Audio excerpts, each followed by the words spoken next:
আমি আজ সর্ষে পটল বানাবো। সর্ষে পটলের জন্য আমি পটলগুলো আগে থেকে ছিলকা ফেলে তৈরি করে নিয়েছি। পটলটা ধুয়ে ভালো করে রেখে দিলাম। রাখার পর আমি সর্ষে আর রসুন পেস্ট করে নিয়েছি। কড়াইটা গরম হয়ে গেল, এখন তেল দেবো। কড়াইয়ে তেল দিয়ে তেলটা গরম হওয়ার পরে পটলগুলো আমি ভাজিয়ে নেব। পুরোটা ভাজবো না, একটু লাল লাল করে ভাজবো। একটু লবণ, একটু হলুদ গুঁড়ো দিয়ে লাল লাল করে ভেজে নেব।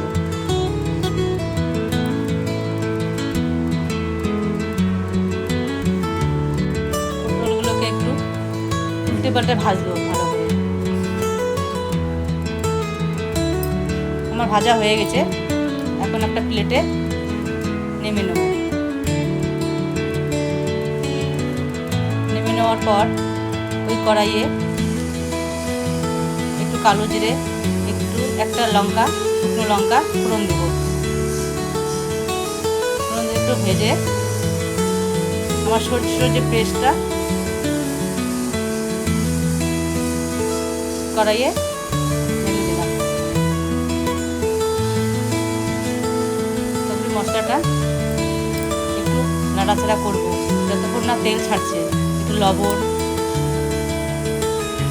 একটু হলুদ, একটু লঙ্কা পাউডার, লাল লঙ্কার পাউডার দিলাম, দিয়ে একটু ভাজবো যতক্ষণ না তেলটা একটু জল দিলাম।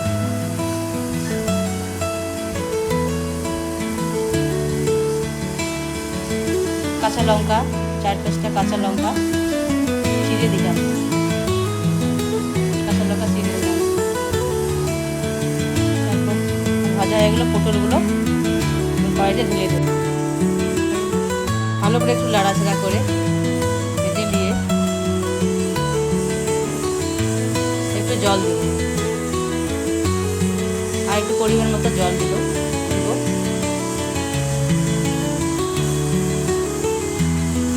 জল দিয়ে ঢেকে দিলাম। এখন পুরো আমার রেসিপি তৈরি, সর্ষে পটল।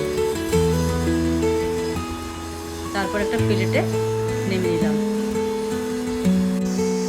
আমার রেসিপিটা যদি ভালো লাগে সাবস্ক্রাইব আর ফলো করে দেবেন।